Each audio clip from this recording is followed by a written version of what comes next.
अस्सलाम वालेकुम, मेरा नाम आयशा अर्निंग वाली है और मैं Rihan AI teachers training institute batch 21 की स्टूडेंट हूँ।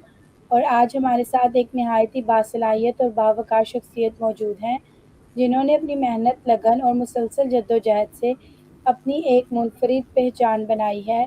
ये ना सिर्फ अपने शोबे में महारत रखते हैं, बल्कि दूसरों के लिए भी एक मुतासिर कुन मिसाल हैं। इनकी सोच, तजर्बा और विजन यकीनन हम सब के लिए सीखने का बेहतरीन ज़रिया होगा। हम दिल की गहराइयों से आपको खुशामदीद कहते हैं। बहुत शुक्रिया आपका। अस्सलाम वालेकुम। जी, वालेकुम अस्सलाम अस्सलाम। वालेकुम सर, कैसे हैं आप? ठीक हैं? जी, अल्हम्दुलिल्लाहि रब्बिल आलमीन। आप खैरियत से हैं? जी, अल्हम्दुलिल्लाह मैं भी ठीक हूँ।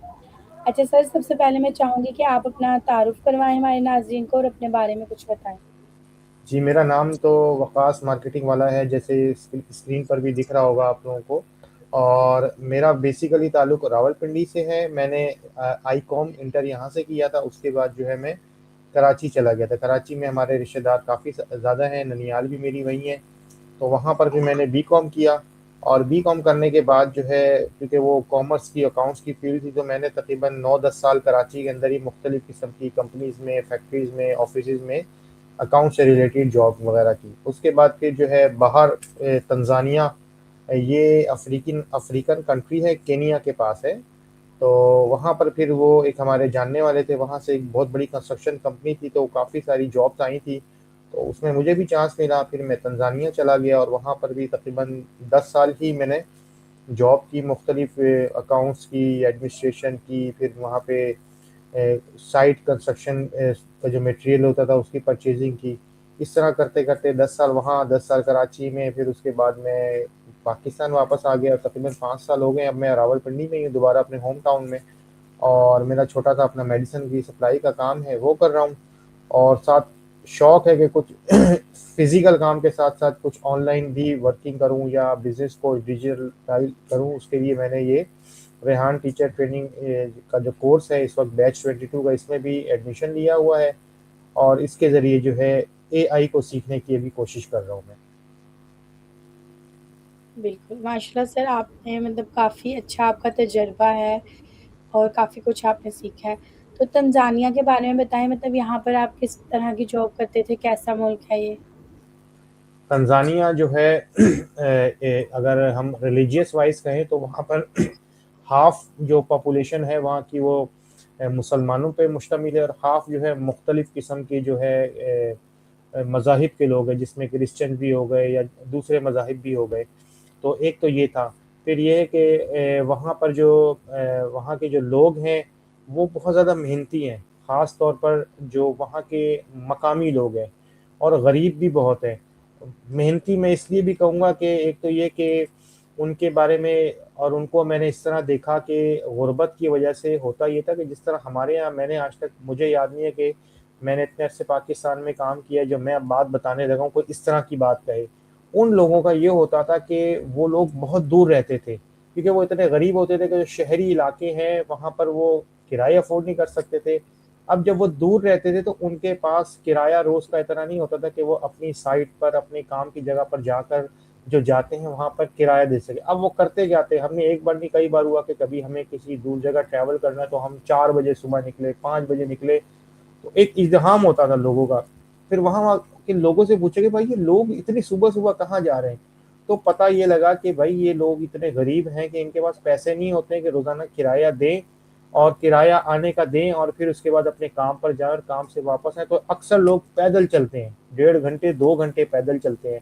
तो ये चीज़ बड़ी मुतासिर करने वाली चीज़ थी कि वो लोग इतना पैदल चल के जो है, इतनी गुर्बत के बावजूद जो है वो इतनी-इतनी दूर जाकर जो है काम करते हैं। एक चीज़ मतलब ये देखी कि वो वहाँ के लोग बहुत ज़्यादा मेहनती हैं।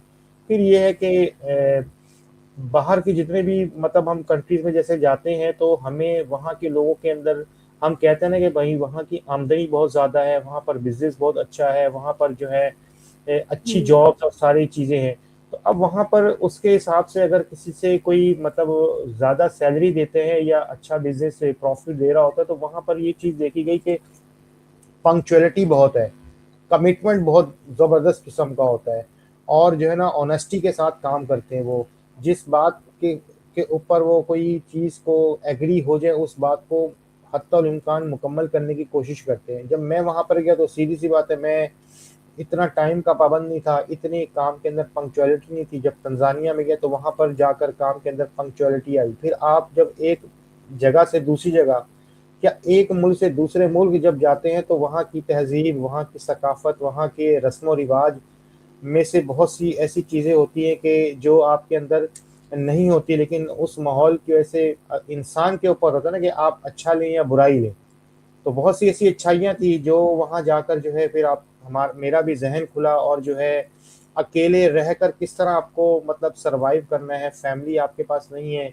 अच्छा, खाना अगर हम कहें तो खाने का बिल्कुल अंदाज़ वहाँ वहाँ पर रोटी नहीं होती, जिस तरह हमारे यहाँ नॉर्मल आम तौर पे होता है ना, चपाती है या तंदूर के नान है, जी। ना वहाँ पर बहुत ज़्यादा तंदूर होते और ना वहाँ पर ज़्यादा रोटी होती, क्योंकि वहाँ के जो लोग थे जो हमारी तरह मतलब इनको एशियन बोलेंगे, वो एशियन जो इंडिया वगैरह से माइग्रेट करके आए हुए थे या वहाँ पे रहते थे, मकामी जो लोग थे, वो तो उनको मतलब वो दूसरे मतलब वहाँ के लोग होते थे, जो हमारी तरह के एशियन टाइप के लोग हैं।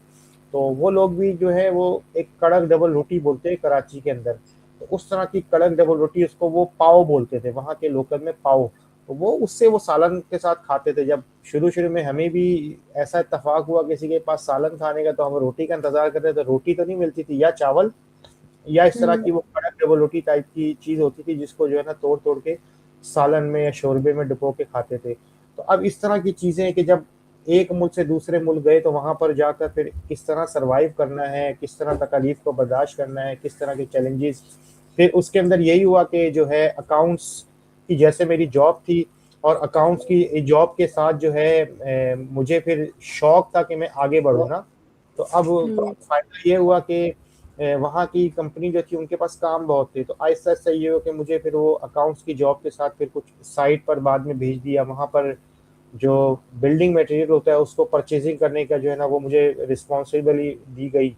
तो वो भी मैं करता रहा, तो उसके साथ मुझे बिल्डिंग की जो मटेरियल को परचेज़िंग करनी होती है, बिल्डिंग के बारे में फिर मालूमात, फिर इसी तरह आहिस्ता-आहिस्ता ये हुआ कि जो बिल्डिंग वगैरह बन रही होती थी, तो वहाँ पर इंजीनियर्स वगैरह होते थे जो कि वीकली या कोई काम जैसे होता था कि भाई ये फलाँ एक कमरा है, इसके अंदर ये आपने शटरिंग का काम है या स्टील वर्क है या प्लास्टर का काम है या कलरिंग का काम है, ये काम उनको सेल कर देते थे।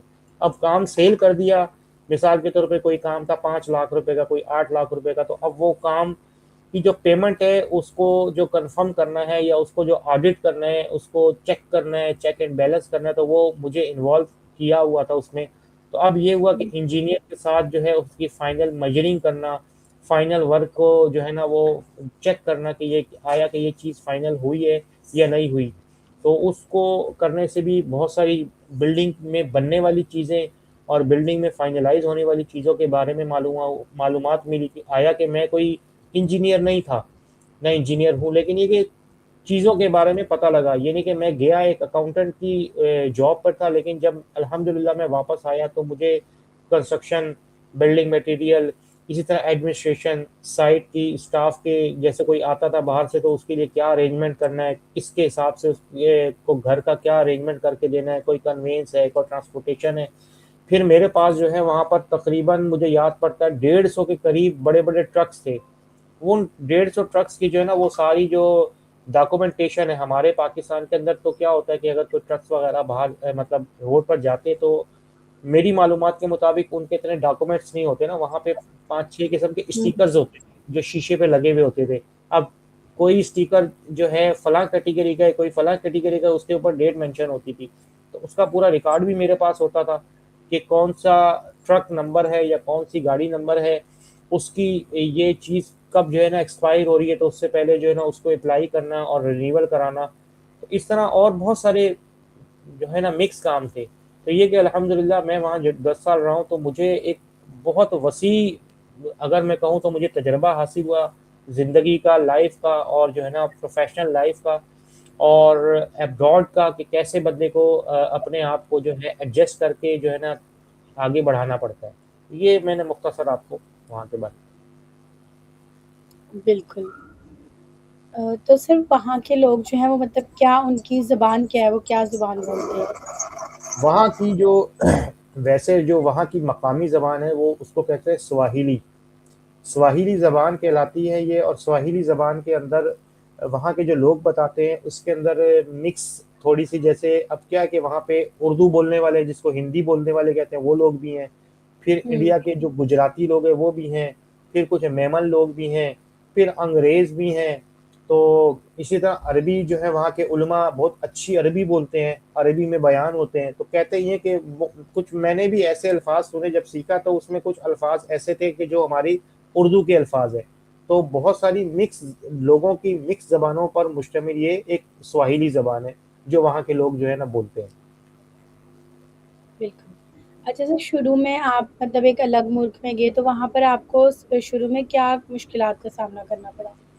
मुश्किलात तो वो जैसे मैंने आपको बताया कि मुझे अच्छी तरह याद है कि जो मेरा पहला दिन था, तो वो हुँ, खाने का ही सबसे बड़ा मसला था।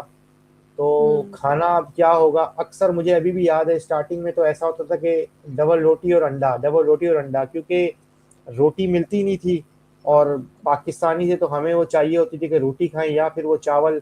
और शुरू में तो फिर वो एक दो दोस्त थे हम, तो कोई खाना इतना खास बनाना आता नहीं था, तो फिर जो है वो मिलजुल के कुछ ना कुछ खाना वगैरह बनाते थे। फिर आहिस्ता आहिस्ता सीख गए, फिर यही हुआ कि घर पे रब्ता किया फैमिली से पूछ पूछ के। मोबाइल भी मुझे याद है कि ये जो मैं आपको बात बता रहा हूँ 2009 की बता रहा हूँ, 2009 की। उस वक्त इतना ज़्यादा एंड्रॉइड मोबाइल और इतना ज़्यादा व्हाट्सअप हुँ, जो है ना आम नहीं था कि बंदा जो है घर पर बात करके वीडियो कॉल करके ज़रिए कोई जी, जी। रेसिपी वगैरह ले लेना। तो ये कि पूछते थे, कुछ करते थे, इस तरह करके जो है ना खाने की भी तकलीफ थी, और खाने के साथ ज़बान का भी मसला था ना। आपको कोई मामलात हैं, आपको कोई मसला है और आपने वो मसले को हल कराना है, तो आप उसको कन्वे कैसे करेंगे? अब कई हुँ, लोग ऐसे थे उनको अंग्रेज़ी नहीं आती थी, और किसी को अंग्रेज़ी आती थी, तो सीधी-सी बात है हमारी इंग्लिश इतनी अच्छी नहीं थी और ज़्यादा लोकल ज़बान होती थी। तो ज़बान हुँ, का भी मसला होता था और खाने का भी मसला होता था। तो बस ये इस तरह मिला-जुला के जो है ना वो काम चलता रहा, और वो सिस्टम फिर बनता चला गया आगे-आगे जैसे-जैसे वक़्त गुज़रा। बिल्कुल। और हम लोग ना मतलब रोटी हम लोग को इतनी अच्छी लगती है ना, क्योंकि हमारे जी, यहाँ जी। खाई ज़्यादा वो जाती है, तो जी, सबसे जी। पहले तो हम उसे ही बहुत ज़्यादा मिस करते हैं, जब कहीं बाहर जाते जी, हैं। ऐसा ही है। पेट ही उसी से भरता है। पेट ही उसी से भरता है, हमारा मतलब कॉन्सेप्ट ही यही है। हालाँकि बहुत से मुल्कों में ज़्यादा ये पाकिस्तान और इंडिया में ही खाई जाती है, बहुत से मुल्कों में वो लोग नहीं खाते हैं। जैसे तुर्की के लोग भी नहीं खाते हैं, वो लोग भी ब्रेड टाइप ही कुछ खाते हैं। जी, जी, ऐसा ही है। तो सर आपने फिर वहाँ की ज़ुबान मतलब सीखी, जितना अरसा वहाँ रहे, या मिक्स करके ही चलाते रहे काम? वो उसमें ये होता है ना कि देखें आप जैसे लोगों के साथ उठे बैठेंगे ना, तो फिर इंसान के अंदर वैसी आदतें भी आ जाती हैं, और जिस तरह की ज़बान के लोगों के साथ बंदा उठता बैठता है वो फिर ज़बान सीख जाता है। तो उसमें ऐसा हुआ कि जो शुरू में मैं जब गया ना तकरीबन 2 साल, 2 साल जो मेरा वर्क था ऑफिस वर्क ना, तो ऑफिस में क्या था कि वहाँ के लोकल लोग हैं एशियन या इंडियन या इंडिया से आए हुए मेरी तरह या पाकिस्तान से आए हुए, तो नॉर्मल हिंदी जिसको बोलेंगे या उर्दू बोलेंगे वो हम बोलते थे, तो हमारा उस पे ही जो है ना काम चलता था। फिर जब मुझे वो साइट पर भेजा ना, तो साइट पे होते थे मजदूर, और मजदूर होते थे हुँ, वहाँ के लोकल। फिर जब मेरा उनके साथ पाला पड़ा या उनके साथ मेरा वास्ता पड़ा, तो फिर आहिस्ता-आहिस्ता जो है फिर उनकी ज़बान जो है मुझे वो थोड़ी-थोड़ी ज़बान असल में पहले आती नहीं है, पहले कुछ चीज़ें समझ आती हैं। कुछ ऐसा हुआ ना कि भई चीज़ उसने कोई दिखाई और उसके साथ उसको बोला, तो बार-बार अब एक चीज़ बोली या हाल-चाल पूछा, या कोई जी। जिस जिस मिसाल के तौर पे दिन है, हम कहते हैं इंग्लिश में गुड आफ्टरनून, तो वहाँ पे जैसे था मचाना, मुझे याद आ रहा है कि मचाना था।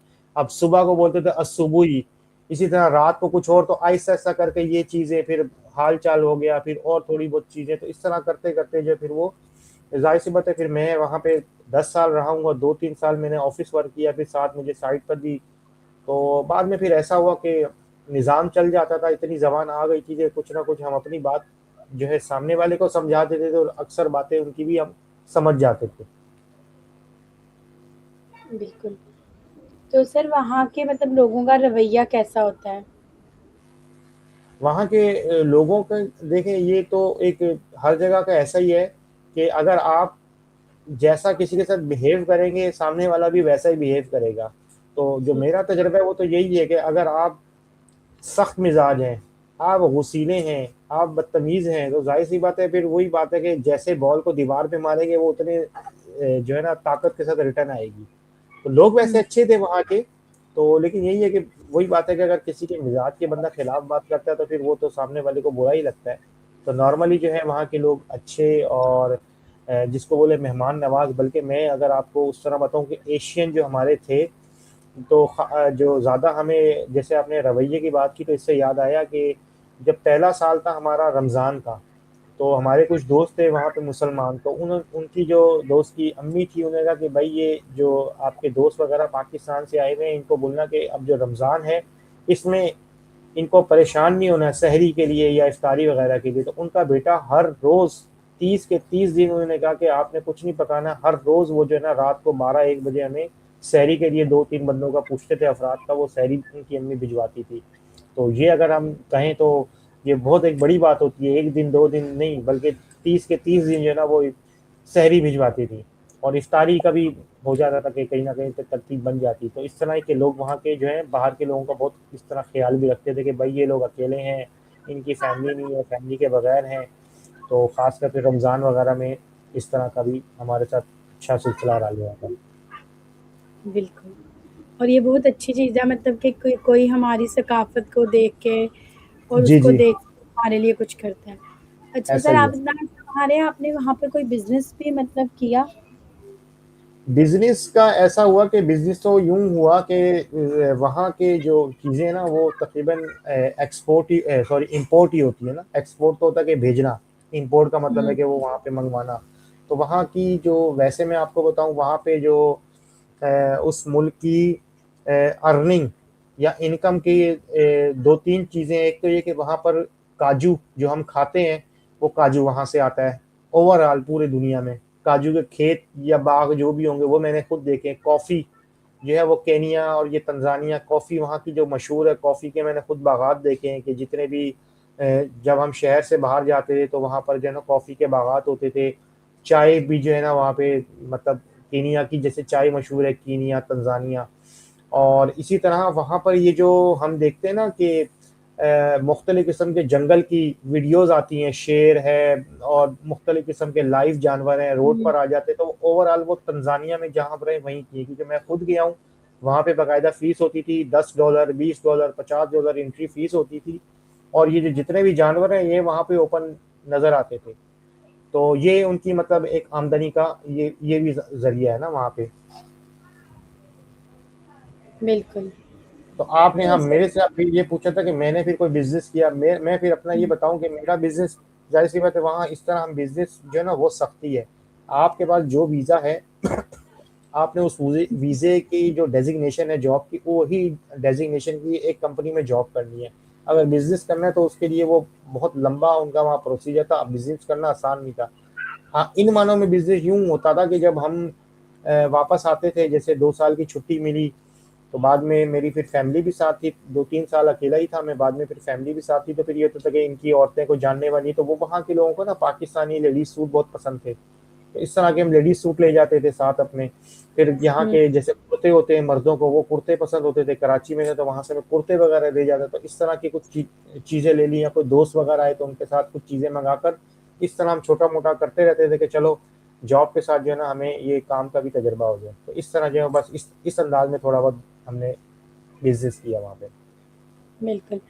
अच्छा सर आपको दोबारा कभी मौका मिले तो क्या आप दोबारा जाना चाहेंगे? अब असल में वो हालात नहीं है, क्योंकि वो एक टाइम था, घर में मतलब ज़िम्मेदारियाँ भी इतनी नहीं थी, और हुँ, बच्ची भी एक ही थी मेरी।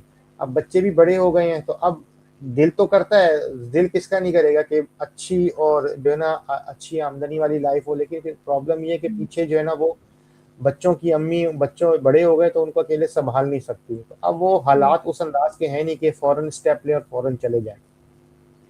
बिल्कुल। तो सर आप सिर्फ़ तंज़ानिया ही गए हैं या तंज़ानिया के अलावा भी आप किसी और मुल्क में भी गए हैं? तंज़ानिया के अलावा एक और है, श्रीलंका है एक मुल्क, वहाँ पे मैं तकरीबन 4-5 महीने के लिए कुछ था पर्सनल, तो वहाँ पर मैं गया था, श्रीलंका में। बिल्कुल। तो सर श्रीलंका का आपका तजुर्बा कैसा रहा? श्रीलंका में भी ऐसा ही था कि वहाँ पर जो है ज़्यादा जो है इंग्लिश ज़बान ही बोली जाती थी अच्छा। और इंग्लिश ज़बान जो है ना वो लोग ज़्यादा बोलते थे। वैसे वहाँ की जो ज़बान थी उसको वो ज़बान थी तमिल, तमिलनाडु हम सुनते हैं। तो वहाँ की वैसे हुँ, लोकल ज़बान तमिल है लेकिन वहाँ के लोग जो है ना इंग्लिश ज़्यादा बोलते हैं। वहाँ पर भी यही था कि मुझे याद आता है वहाँ पर भी रोटी इस तरह नहीं मिलती थी। वहाँ पर भी वो लोग कुछ चावल वग़ैरह और कुछ सालन वग़ैरह इस तरह की चीज़ें वग़ैरह खाते थे। तो वहाँ के लोग भी जो है वो बल्कि हमारे यहाँ तो यूँ होता हमारे साथ तो मुझे याद है कि जिस वक़्त मैं गया था वो 2006 या 7 की बात थी। उस वक़्त हालात बहुत ख़राब थे वहाँ के। तो ऐसा होता था कि जब हम बसों में जाते थे, तो वो पूरी-पूरी बसों को जैसे यहाँ होता है ना कि भाई पुलिस वाले खड़े हुए हैं, तो हुँ, एक गाड़ी को रोक लिया या स्कूटर वाले को रोक के उससे मालूमात लेते थे। वहाँ भी होता था कि पूरी-पूरी बसों को साइड पे लगा करते थे और साइड पे करने के बाद जितने भी पैसेंजर होते थे उनको उतारते थे।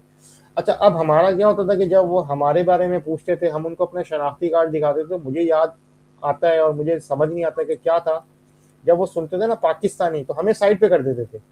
ये नहीं कि वो एक ऐसा था कि पाकिस्तानियों के साथ उनका कोई इस तरह का मतलब अंदाज़ था या पाकिस्तानियों के साथ इतने इम्प्रेस थे या मुतासिर थे या जो यहाँ के लोग पाकिस्तानी वहाँ गए हैं, उनके इखलाक व किरदार इतने अच्छे होंगे। ये पाकिस्तानियों का एक नाम हुँ, रोशन था, तो मुझे याद है कि वो जितने भी अक्सर बेशतर जो पुलिस वाले होते थे, हमें वो साइड पे कर देते थे, बल्कि अपने लोगों की चेकिंग वो करते थे और हमें साइड पे कर देते थे। जब चेकिंग वगैरह हो जाती थी, तो हमें दोबारा वो बस के अंदर बिठा देते थे। तो एक तो ये चीज़ याद है। बाकी ये कि अब वो ज़ाहिर-सी बात है वो तकरीबन 18-19 साल हो गए, तो वहाँ की चीज़ें मुझे इतनी याद भी नहीं है और मैं रहा भी वहाँ पे 4-5 महीने था, लेकिन ये कि वो भी अच्छा और तरक्की याफ़्ता मुल्क था। तो सर श्रीलंका में भी आप मतलब एक ही यही काम करते थे अकाउंट्स वगैरह का या कोई अलग काम करते थे? नहीं, वहाँ पे मैं समझे कि बस वो विज़िट के लिए गया था 3-4 महीने के लिए, वहाँ पे कोई जॉब वगैरह नहीं थी मेरी। सही। बस घूमने-फिरने के लिए आप गए थे? जी, जी, घूमने फिर आगे असल में मलेशिया जाना था, फिर बीमार हो गए थे, तो फिर मलेशिया नहीं जा सका, फिर वापस आ गया था मैं।